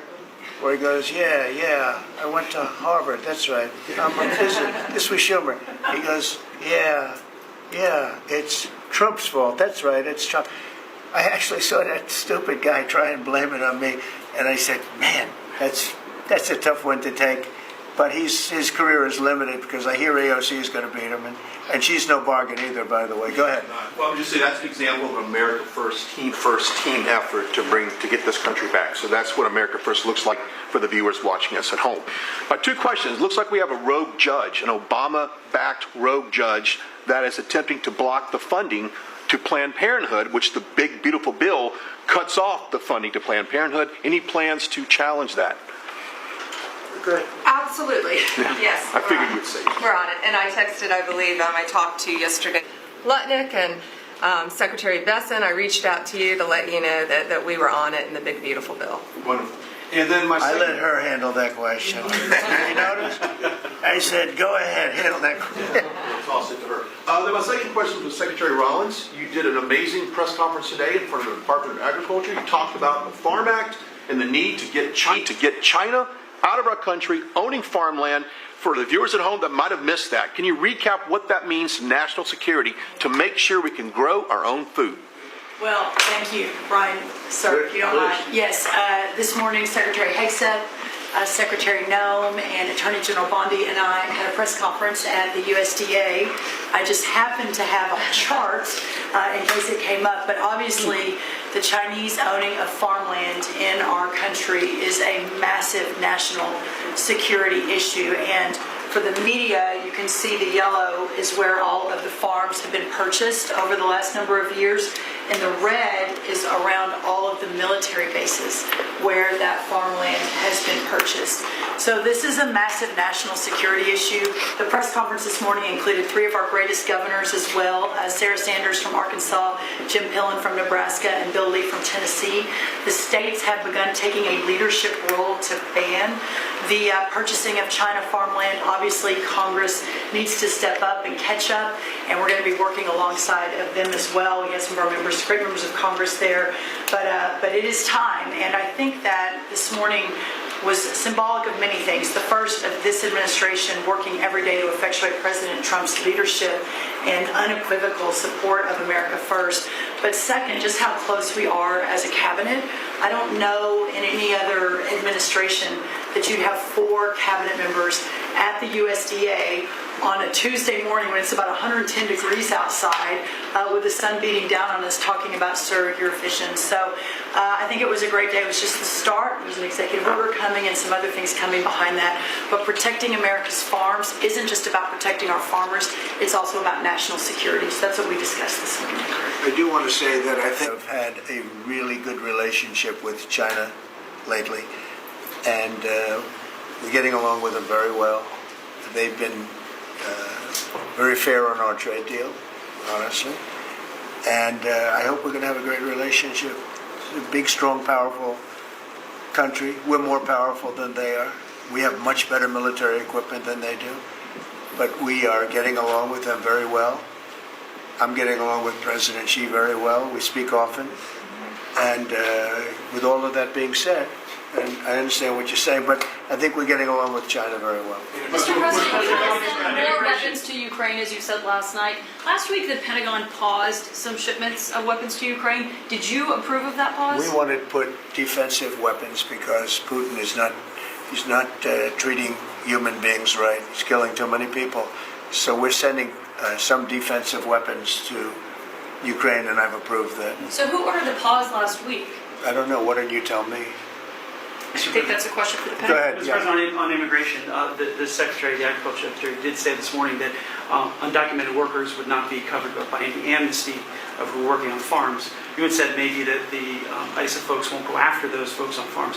So which is it? There's no amnesty. What we're doing is we're getting rid of criminals, but we are doing a work program. Do you want to explain that, please? Yeah, this morning we talked about, of course, this was a top of mind question. This morning we talked about protecting the farmers and the farmland, but obviously this president's vision of no amnesty, mass deportation continues, but in a strategic way, and then ensuring that our farmers have the labor that they need. Secretary Chavez Durimer has been a leader on this. Obviously, this comes out of the Labor Department, but moving toward automation, ensuring that our farmers have that workforce, and moving toward an American workforce. So all of the above. We've got to give the farmers the people they need, but we're not talking amnesty. Laura, do you want to say something? Yeah, thank you, Mr. President. Thank you, Secretary Rollins. How important this is never to displace the American worker. What the Department of Labor is doing is focusing on what the law entails now, being more modernized, more streamlining, to work through the H programs. We're going to have a concierge approach to that, where we have developed a new office to answer the need of our farmers and ranchers and producers, and not to displace the American worker and follow within the law now. And that does not include an amnesty program at all. And we've seen that working, and we'll continue to have that roll out. On the other topics that we've somewhat talked about, the jobs numbers, Mr. President, 4 months in a row we've seen those jobs numbers increase. That's an exciting time for our manufacturers. That was asked earlier. We know it's going to take some time, but through that deregulation process that Lee and I are working on as well, the Department of Labor has rolled out 63 new deregulations that we're going to be moving through. In the first Trump administration, it was successful with over 30. We've just rolled out 63 new ones in order to double down on those manufacturing companies, to let them know that we have signaled through this process that we will assist them in getting the workforce that they need. It's an exciting time. That one big beautiful bill, that was the signal to my former colleagues in Congress to get this done. It's been an important time. I spent time on the ground visiting 7 states in 9 days prior to that bill being passed, because it was the most pro-worker piece of legislation that we will ever see really in this country right now. No tax on tips. no tax on overtime, no tax on Social Security. That matters to the American worker because we don't want to take their money and give it back. We want them to keep more of their hard-earned dollars in their pockets currently, and that's what they're excited about. And as I move forward with these tariff talks, I heard a company, orthopedic company in Indiana, say to me, for the first time since you have taken office, Mr. President, their increase in their bottom line by 8% since these tariff talks have happened. Not one company has said the president is not doing a good job. These tariff talks are working. They're feeling it on the ground. The media has told a false story because what's happening on the ground is positive, and that's what we're seeing in these job numbers. So I really, through the Department of Labor, to come in behind all the secretaries and build this workforce is going to be key to the American worker. So thank you for what everybody did this last week. The One Big Beautiful Bill is a doubling down of this, and we're going to see these workers start to grow. And that apprenticeship program is going to be working. That's we'll right. have that million apprentices across the country. We, as you know, we're building plants all over the country now, which you weren't building any plants 4 years ago. You weren't building anything. But those plants, when they open up, it's going to be, you'll see numbers like you haven't seen ever. I don't think in history you'll never see numbers like what we're going to see in the very near future. Many of them are building the plants. Some are just starting right now. You know, it's a brand new administration.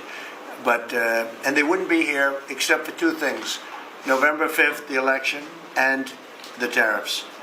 And frankly, I guess the election was more important because of the tariffs. I mean, another person wouldn't have done this. But they're coming in because of the tariffs. They have to. They're not going to pay 25, 30, 40, 50%, 70, and 100%. And we'll be announcing something very soon on pharmaceuticals. We're going to give people about a year and a half to come in, and after that they're going to be tariffed if they have to bring the pharmaceuticals into the country, the drugs and other things into the country. They're going to be tariffed at a very, very high rate, like 200%. We'll give them a certain period of time to get their act together. But they were all here. Now they all left. They went to other places because we allowed people that sat in this room allowed it to happen. And I don't allow it to happen. The people in this room don't allow it to happen. So we're going to be announcing pharmaceuticals, chips, and various couple of other things, big ones. We did steel, as you know, they're 50%. We did aluminum, 50%. Lumber just came out. Why don't you announce copper? And we did cars. And now, today we're doing copper. Copper, what would that tariff be on? The sexual tariff? I believe the tariff on copper, we're going to make it 50%. 50%. Any breakthroughs on See, I'm copper? glad he didn't question it. Any breakthroughs? I sort of thought, what would that be? A quick one. I didn't have much time, but he agreed with me. That's why he's Howard. Any breakthroughs on Gaza with the Prime Minister, and there's reports that you're meeting with Netanyahu again tonight. Is that accurate? I am. He's going to come over again tonight. We're talking about Gaza. It's mostly Gaza right now. It's he's been very unfairly treated. I think what they've done to him in Israel is very unfair, having to do with this trial. I think, he's a wartime prime minister, had an unbelievable outcome, and I think he's been treated very unfairly. But he's coming over later. We're going to be talking about, I would say, almost exclusively Gaza. We got to get that solved. Gaza is a tragedy. It's a tragedy. And he wants to get it solved, and I want to get it solved, and I think the other side wants to get it solved. Steve, could you talk on that, please? We're in proximity talks now, and we had 4 issues, and now we're down to 1 after 2 days of proximity talks. So we are hopeful that by the end of this week, we will have an agreement that will bring us into a 60-day ceasefire. 10 live hostages will be released, 9 deceased will be released. We're meeting at the President's direction with all the hostage families to let them know. And we think that this will lead to a lasting peace in Gaza. And you're doing a good job. It's a tough one. A lot of hate. This is called long-term hate. But we think we're going to have it solved pretty soon, hopefully with a real solution, a solution that's going to be holding up. And can I follow up? This is, I think, the first cabinet meeting since Elon Musk has now been a special government employee, not here anymore. He's now saying he's going to create a third political party. Are you worried about the impact that could have? No, I think it'll help us. It'll probably help. Third parties have always been good for me. I don't know about Republicans, but for me. Are you second guessing any of the cuts that DOJ made? Since you described them as off the rails? Look, we cut hundreds of billions of dollars with DOJ. We could have done it differently. I would have done it differently a little bit, maybe, but it was something that we saved a lot of money. You can always second guess. I guess some of the people in this room maybe would have done it slightly differently, and some would have done it exactly the way it was done. But it was dramatic, and it was important, and we found a lot of things like billions of dollars given to people for environmental protection, where they had $100 in the account, like in Atlanta, Stacy. And then you had another one with 20 billion here, 20 billion here, and 2 billion here, and 15 billion. And Lee, you might want to mention just a couple of those things. We really got because of DOJ. At the Trump EPA, the One Big Beautiful Bill was filled with many big beautiful wins for the taxpayer. It delivered a sledgehammer to the Green New Scam. Billions of dollars rescinded. So it's a big deal for the American taxpayer who sees money go through pass-throughs that are filled with self-dealing and conflicts of interest. They see reduced agency oversight, and they want accountability with their tax dollars, and they got it. In the example of the Stacey Abrams connected NGO, they received $100 in 2023. They got $2 billion in 2024. They had to complete training on how to develop a budget that was put into their grant agreement. They, out of nowhere, started paying a CEO $800,000, a COO $450,000, 22 people making over $150,000. Out of nowhere, this is tax dollars.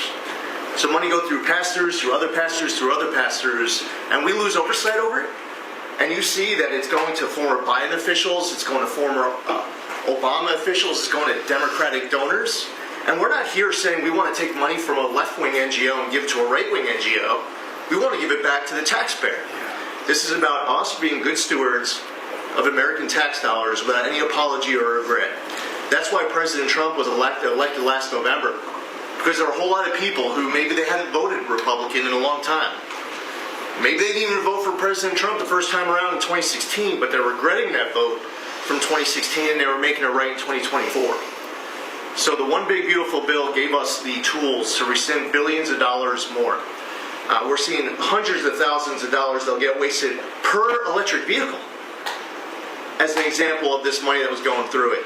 They gave $50 million to a group called Climate Justice Alliance. They say that climate justice runs through a free Palestine. The Biden EPA gave $50 million to a group that says that climate justice runs through a free Palestine. We say that if you're going to spend $1 in the name of remediating an environmental issue, then spend $1 on remediating an environmental issue. We say that we can protect the environment and grow the economy. We want to help grow more baseload power in this country. So why is it that it took this long for this team to get assembled, to be able to fix the mess that we inherited? But gosh, we love showing up at our jobs every single day, first thing in the morning, because all day long we get things done for the American taxpayer. And Congress did its part last week by passing One Big Beautiful Bill to deliver this accountability and to cut off the Green New Scam. So maybe it's a bad day for Stacey Abrams. Maybe it's a bad day for all those well-connected Democrats getting paid off. But you know what? God bless America. Because at the end of the day, President Trump is here, J.D. Vance is here, and the greatest cabinet ever assembled to deliver that much-needed and highly demanded accountability. Mr. President, on Ukraine... That was a very good...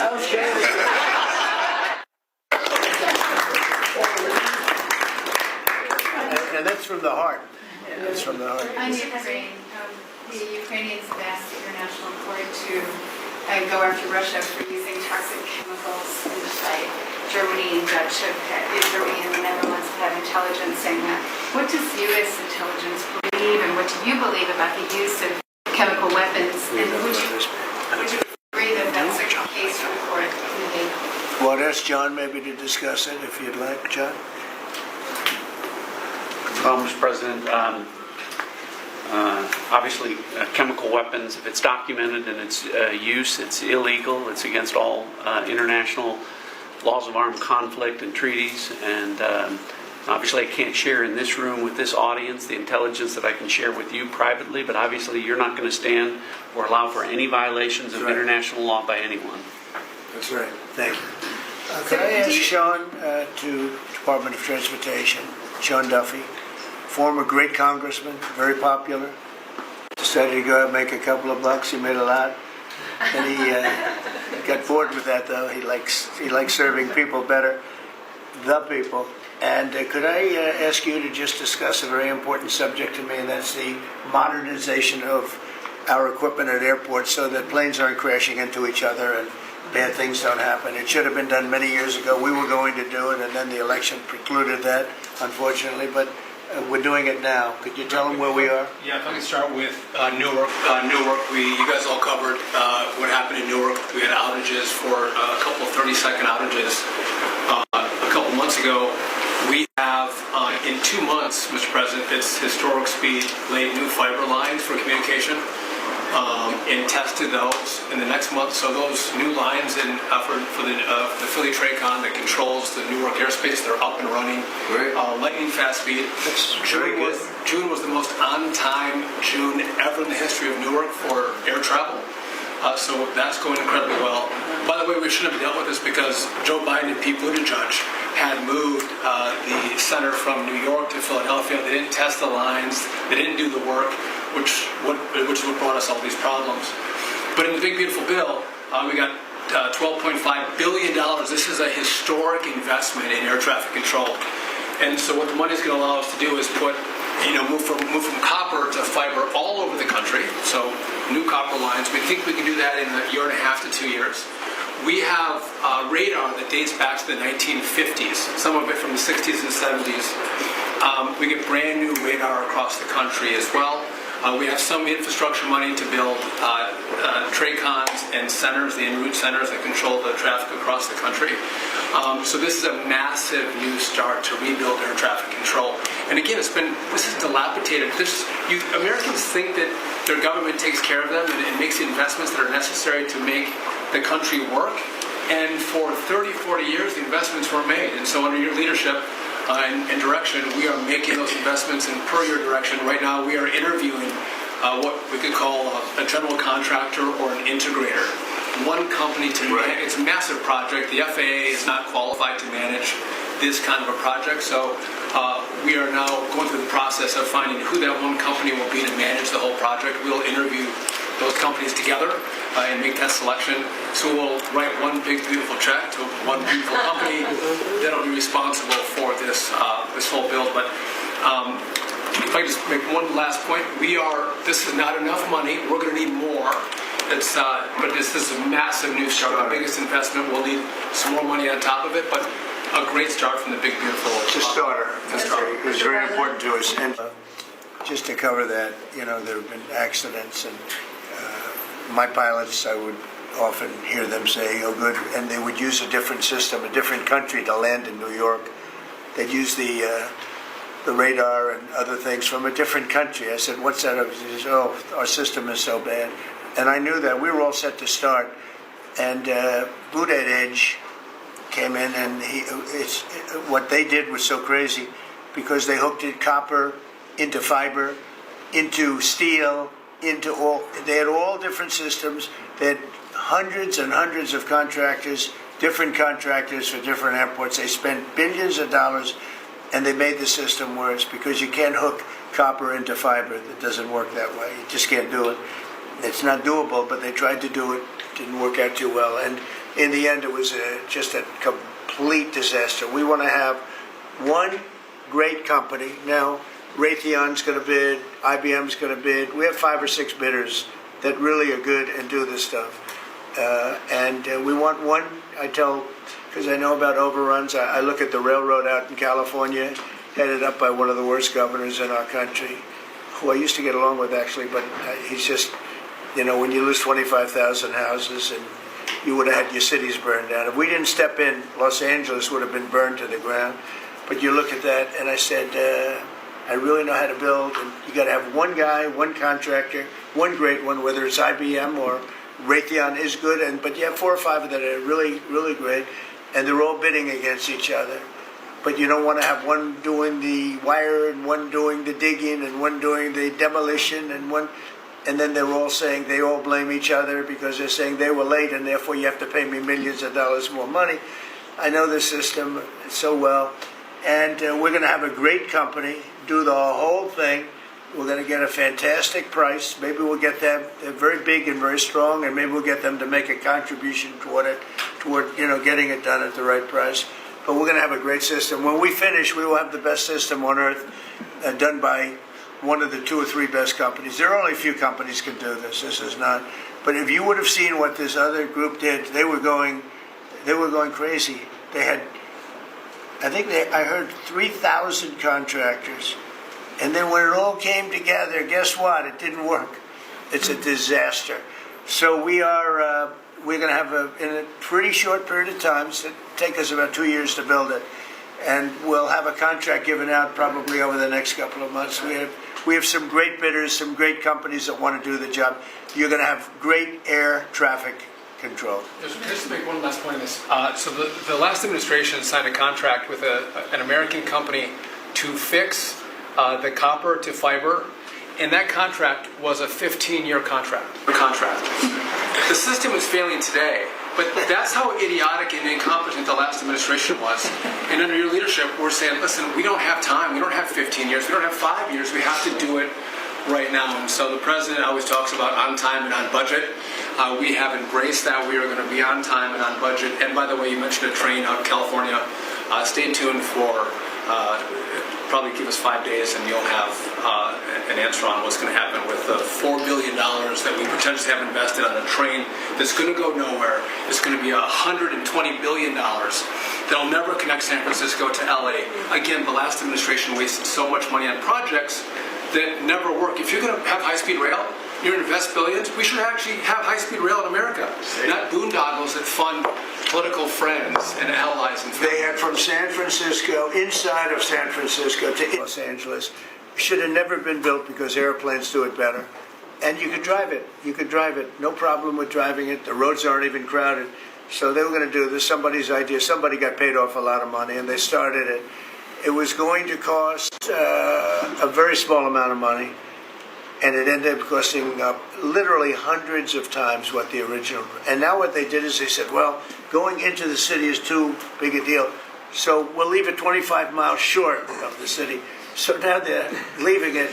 They're not going to finish it, really. It's not the same project. So now they're leaving it outside of San Francisco and outside, short of each.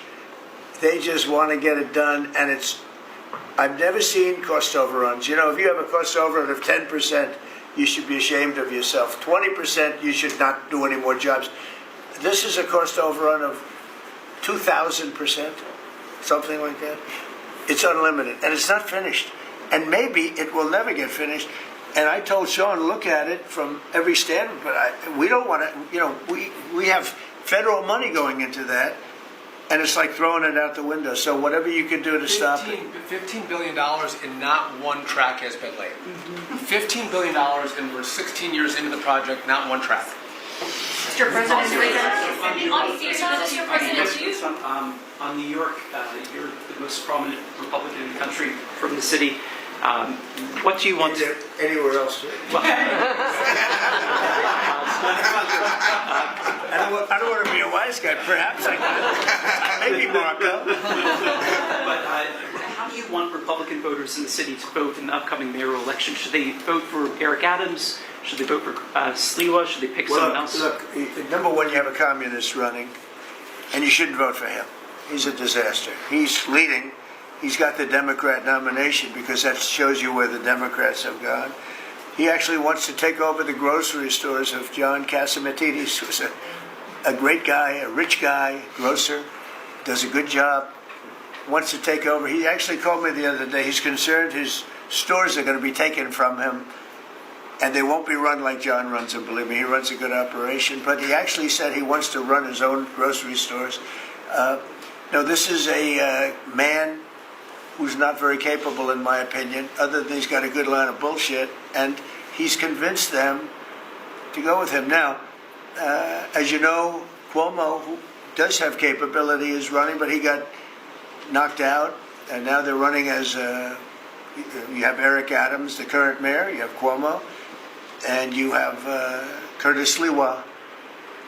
And Curtis runs every 4 years. He seems to be a fixture on the running scale. But I'm not getting involved. But I can tell you this. I used to say we will not ever be a socialist country, right? Well, I'll say it again. We're not going to have, if a communist gets elected to run New York, it can never be the same, but we have tremendous power at the White House to run places when we have to. We could run D.C. I mean, we're looking at D.C. We don't want crime in D.C. We want the city to run well. Susie Wiles is working very closely with the mayor, and they're doing all right. I mean, in the sense that we would run it so good, it would be run so proper, we'd get the best person to run it. The crime would be down to a minimal, would be much less. And, we're thinking about doing it, to be honest with you. We want a capital that's run flawlessly, and it wouldn't be hard for us to do it. And we've had a good relationship with the mayor, and we're testing it to see if it works. But New York City will run properly. We're going to bring New York back. I love New York. I loved New York for a long time. Then we had a bunch of crooked people in there. You have an attorney general who's a total stone cold crook. New York State, Letitia James, a total crook. All they do is want to go after political opponents. They do what's ever expeditious for them. She's the one that took out Cuomo because she wanted to run for governor, and then she ended up getting 1% of the vote. She polled at 1%. She dropped out, went back to attorney general. You have a lot of crooked things going on in New York. We're going to straighten out New York. Maybe we're going to have to straighten it out from Washington. But when I see a communist who has actually pretty much gotten a Democrat nomination, they also went to that new form of voting, which is a beauty. You go in there in third place, you come out in first. That's that form of voting that they have gone to. You know what I'm talking about. It's not too good. We're going to do something for New York. I can't tell you what yet, but we're going to make New York great again also. We're going to make it great again with the country. What we've done in this country in the last 6 months, nobody has ever seen it. And I told the story. The King of Saudi Arabia is over there. They gave us $5.1 trillion between Saudi Arabia and UAE, Qatar. 3 stops. $5.1 trillion coming into our country as an investment, biggest investment ever made. And it's all going to good stuff. I mean, all real big, good stuff. Energy projects, big things. But they all 3 told me essentially the same thing. We thought your country was dead, and now you've got the hottest country in the world. We're right now riding the hottest country. We all, and you can all be proud of it. We're in the hottest country. This is the hottest country in the world. There's nobody close. Made hotter by some great pilots and great machines that nobody else has. Those great, big, beautiful machines, they rode those machines right into the toughest territory. And nobody knew what the hell happened. And then they hit their targets perfectly, and it was complete and total obliteration. And that's why that war ended, Steve. They told me that's why the war ended. The war ended when they saw that, it was over. And we're very proud of it. But we have the hottest country in the world right now, from a country that was close to dead. And if I didn't win, if you would have had the other person win, we all know who she is. Whether it was she or Biden, they're the same. He may have been more competent than her, and that's hard to believe, right? But if you had that ideology in, I don't believe you would have had a country anymore. I think you would have had a country that was broken up. But we had a dead country. Now we have the hottest country in the world, and everybody knows it, and everybody said it. Mr. Vice President, do you have anything to say? Well, thank you, Mr. President. I just want to say that I'm very proud of the whole team. I think everybody has worked together. You see Pete and Marco and Steve working on some of the diplomacy. Christy and Pam working on the border. We just have a really, really solid team, and we've done a lot of good work. And in particular, I want to congratulate the White House staff, led by the president, on getting the One Big Beautiful bill passed. I was personally skeptical, sir. I never told you this, but I was skeptical we'd be able to get that thing done by July 4th. We did it because we worked together and we worked very well. So it's an honor to be a part of it, but I'm really proud of you guys for doing a great job. The beautiful thing about it, it had something for everyone. That's right. Most people said it had to be broken into 7 bills. It's so big. The problem was that some of those 7 have nothing for anyone, but they had to be done for the country. You have to do things for the country that aren't necessarily popular. We had a couple of them, and that wouldn't have worked. So the One Big Beautiful bill, many people said it could never be approved. It's too much. But it had something very big and very important for everyone, and it's great for the country. And remember, the Democrats have come up with a false narrative, just whatever. It's just a line that they send to everybody and that they print. I think in the case of this, it's death, death. Everyone's going to die. I heard that. Everyone's going to, just the opposite. Everyone's going to live. What we're doing is saving our country and making it much bigger, better, and stronger than it ever was. I'd like to ask, Marco's been doing such a great job. Do you have anything to say? Well, it's just going through a list here, Mr. President, and I think the Vice President's pointed out to the great team you have, and all these achievements that have happened domestically. But you think about it, under your leadership, we prevented and ended a war between India and Pakistan. NATO's now at 5% for the first time ever, the highest numbers ever. A peace deal between the Democratic Republic of Congo and Rwanda. A 12-day war that ended with an American operation that we're the only country in the world that could have done. Hopefully, pretty soon, a peace deal between Azerbaijan and Armenia. The entire Middle East and the infrastructure of it has the potential now to change because of Syria and Lebanon, and it hasn't even been 6 months. True. It hasn't even been 6 months, so it's a great testament to your leadership in this. Well, thank you very much, and you've done a fantastic job. Could I just ask Linda, she's involved in so much, she's so talented and so good, and she's working on a couple of little things like Harvard, who was given $5.5 billion over a short period of time. We caught him on that one, that's crazy, but you're working on so much, you want to bring education back to the States. How are you doing? Well, absolutely, and thank you for the opportunity. I think on the big, beautiful bill, what we saw, with school choice, that's finally on a national basis at the state level, but there are opportunities now for scholarships, more and more of them for kids who are in failing schools. It's going to be a big turnaround. I think one of the biggest accomplishments we had over the past week was the University of Pennsylvania with the Title IX ruling that Leah Thomas was stripped of her title. Riley Gaines and Paula Scanlon and other women who have stood, so strong against men and women's sports. And when you put out the executive order, that just solidified and gave them the opportunity. So those are a couple of really, really big wins, and thank you for that opportunity. And how are you doing with Columbia and Harvard? We're negotiating hard. I think we're getting close to having that happen. It's not wrapped up as fast as I wanted to, but we're getting there. Okay, good. And you've done a fantastic job. Thank you very much. It's been a good team. Yep. You have a great team. Around this table, a lot of people would help with that. That's right. Thank you very much. Maybe just in closing, we spent a lot of time, effort, very little money on this room. This is called the Cabinet Room. It's been here for a long time. And it had some pictures that were not many of them and not very good ones. And I actually spent time in the vaults. The vaults are where we have a lot of great pictures and artwork. And I picked it all myself. I'm very proud of it. That's Andrew Jackson, great Andrew Jackson. That's a gentleman named, and we call him President Polk. He was sort of a real estate guy. He was, people don't realize he was he was a one-termer, but he was a very good president. And I'm not sure I should be doing this, he actually gave us the state of California. He was the one. He was the one. So I'm not sure. Maybe he won't be there for long. But if you notice, the frame is the exact same size almost as the other one is Andrew Jackson. So that was a part of the reason, too, I have to be honest. But Polk was actually a very good president who's got the same frame that I needed, okay? And up here you have the original George Washington right behind the light.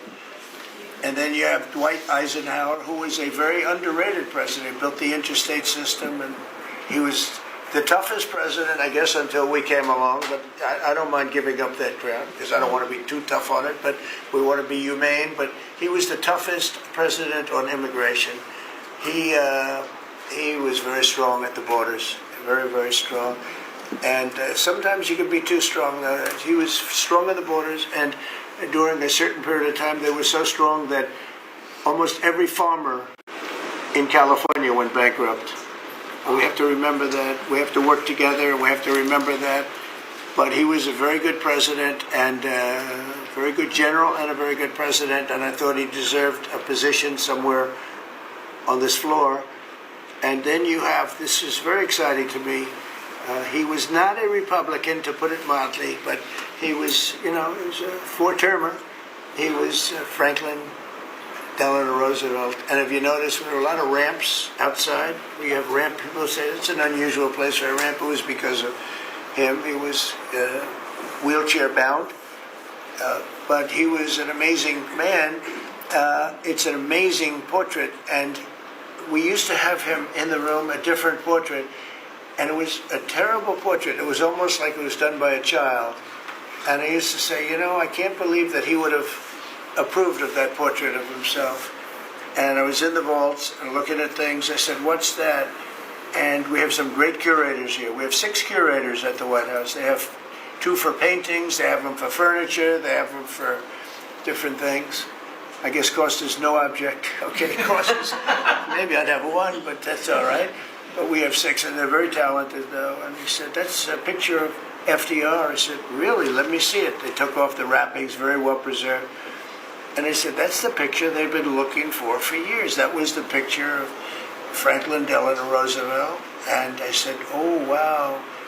And likewise, that fit, see, frame-wise, it just doesn't work. It doesn't work if you have, I want to be nice, but it doesn't work if you have a big frame, a little frame, but it's like perfection. I'm a perfectionist. The mirror was down in the vaults also. I said, where is this from? And it's a very old, very storied mirror, beautiful. We put that up. And then over there is Honest Abe Lincoln. And that picture was in his bedroom. And we thought that this would be a very important place because this is where wars are ended. I'm not going to say wars are declared. I'm going to say wars are ended, okay? We'll be positive. And that's the picture of Abe Lincoln from his bedroom, sat in the bedroom for many, many years. That was his favorite picture of himself. And the Lincoln bedroom is very famous. You remember when Bill Clinton had it and he rented it out to people. Okay. We don't do that. But it's an incredible room. And we took that picture from his bedroom. That's Abe Lincoln. And then over here you have John Adams, and it's they were the first occupants of the White House, 1800. And John Quincy Adams, Mrs. Adams, they were the first occupants. So we have them looking at each other, and in between their stare is Abraham Lincoln trying to make peace. And that picture was in a room that I have that was not important, like the cabinet. I gave it up. I said, I have to give it up because that's one of the greatest pictures of the White House. The White House is tremendous art. And the Oval Office, when we're there, we'll go over that. That's really been something. Then we got the drapes, so we got the whole thing. We got new drapes. We got new, wasn't a big expense, very, very small. And we took some of the chinaware and silverware and trophyware, they call it, from the vaults, and we had it cleaned up. Hadn't been shined up in 100 years. Some of this has sat in the vaults for over 100 years. Amazing. Over 100 years. Many of the pictures that were put up in the Oval Office as an example, those two as an example. So he was president. They moved in 1800, and he won the election, I believe, in November of 1800, John Quincy Adams. And we thought that would be, he was considered to be a good president, and he was the first occupant of the White House, so it sort of made sense. And I love the frame of those pictures. Look at those frames, I'm a frame person. Sometimes I like frames more than I like the pictures. And we have the flags of the Marines, and Space Force now has its own flag. I'm very proud of Space Force, but the Army, Navy, Air Force, Marines, Space Force, the whole thing. And Coast Guard is right there. You never forget. So we have the flags throughout the office. And it's really become quite a beautiful place. I don't want to tell this, Marco pointed it out. I was going to leave the clock. So as president, you have the power. If I go into the State Department or Department of Commerce or Treasury, if I see anything that I like, I'm allowed to take it. Do you believe this? So I'm in Marco's. I see this gorgeous clock, grandfather clock, and there it is. I said, Marco. He didn't know about it. I had to read him the rule and regulation. I said, Marco, I love this clock. Look at it. It's beautiful. He said, what clock? I said,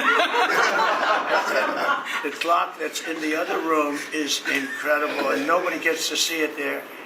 Marco, I tried to talk him into it first, and it sort of worked, and then I had to use a little more. I said, I'd love to take that clock out and put it in the cabinet room. He said, no, are you serious? I said, Marco, I have the right to do it, Marco. And he said, all right, what the hell? So that's his contribution to the cabinet room. But it's, by the way, it's an incredible clock. And, you know, it's an important room. So you may see it again. Maybe we'll move it back someday. Anyway, so that's pretty much it. But it really is great. Here we put out, you know, these lamps have been very important, actually. Whether people love them or not, but if you see pictures like Pearl Harbor and Tora Tora Tora, you see movies about the White House where wars are being discussed, oftentimes they'll show those lamps or something like those lamps, something that looks like them, probably not the reals, because I don't think they were allowed to. This is a very important room. This is a sacred room, and I don't think they made movies from here. You never know what they do. But they were missing medallions. See the medallions on top? They had a chain going into the ceiling. And I said, you can't do that. You have to have a medallion. They said, what's a medallion? I said, I'll show you. And we got some beautiful medallions. And you see them. They were put up there. It makes the lamps look better. So we did these changes. And, you know, when you think of it, the cost was almost nothing. We also painted the room a nice color, beige color. And it's been really something. The only question is, will I gold leaf the corners? You could maybe tell me my cabinet could take a vote. You see the top line moldings, and the only question is, do you gold leaf it? Because you can't paint it. If you paint it, it won't look good because they've never found a paint that looks like gold. You see that in the Oval Office. They've tried for years and years. Somebody could become very wealthy, but they've never found a paint that looks like gold. So painting it is easy, but it won't look right. And the question is whether or not we should gold leaf it. Linda, do you have an opinion? I gold leaf it. You like it the way? No, I gold leaf it. You'd gold leaf it? Yeah. Who would gold leaf it? Could I raise you? How about, would you gold leaf it? I was going to ask about McKinley, one of your favorite presidents. Well, McKinley was a great president who never got credit. In fact, they changed the name of Mount McKinley, and I changed it back. Because he should have been, the people of Ohio he was the governor of Ohio. The people of Ohio were very happy when I did that, I heard. They were very insulted. They took the name of Mount McKinley off. That was done by Obama a little while ago, and I had to change it back. I changed it back. He actually was a great president. He was a president, he was the tariff, the most, I guess, since me. I think I'm going to outdo him, but he was a tariff president. He believed that other countries should pay for the privilege of coming into our country and taking our jobs and taking our treasure. That's the way he explained it. They took our jobs and they took our treasure, and for that they should pay. And he made them pay, and he built a tremendous fortune. In fact, in 1887, they had the Great Tariff Committee was set up in 1887 because our country had so much money. We didn't know what to do with it. And they set up a committee of, as they called them, elites, a term that we have to change because I think a lot of the people that are elites aren't elite. I think the people that aren't elite are elite. So we're going to have to maybe switch that around somehow. But they had a committee that was set up to spend the money because it was such a large amount of money. At that time, it was nobody had seen anything like it. And it all came in from tariffs. And people didn't pay tax. There was no income tax system. I told you that came back in 1913. That came back and lived well for a while. And then you had the Great Depression. And then later they tried to bring back tariffs, but the whole thing was this was after the Depression. That was one of the great misconceptions, is people like to say, oh, but it was during the Depression. No, we went, and then after the Depression, long after it started, they brought back tariffs to see if they could save it, but it took them really 25 years. When you say about 25 years to get out of the Great Depression, a lot of people don't understand that. But I thought it would be interesting for you to get a little view of this room. This is a very important room, very powerful room, great room. And we've done similar, but even beyond this, in the Oval Office. We brought back pictures of some of the great presidents. Many of them were in the vaults for over 100 years.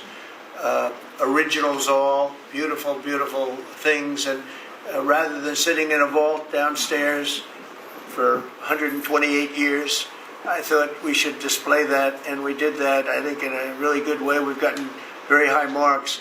But it's interesting. People walk into that room and they look around the room. They don't even want to talk to me. They could look at it for hours. It's funny, when people come into the Oval Office, it's such an incredible, it's a sacred place. When people come into the Oval, from the biggest people in the world, presidents, prime ministers, kings, queens, one case at least, queens, and the biggest business people in the world, they walk into that office, and they always say, there's no place like this in the whole world in terms of the power. It's beautiful and all, but there are other beautiful offices. You have businessmen that have offices that are, full floors of office buildings, floor-to-ceiling glass, and they walk in there and they say, there's no place like this anywhere in the world. There's no place. And, it's what it represents, maybe more than the physicality of the room itself. So it's an honor to have you all, media. It's an honor to have you. I just want to say we have a fantastic cabinet. Every one of them is a star in my book. And if they're not, I'll let you know about it. I'll throw them to the wolves, because our country comes first, right? But I just want to thank you all for being here. It's been a lot of fun. Thank you very much, everybody. Thank you. Thank you, press. Thank you, press. Thank you, press. I'll tell you some other time. Thank you. Thank you guys for moving. Yeah, I will.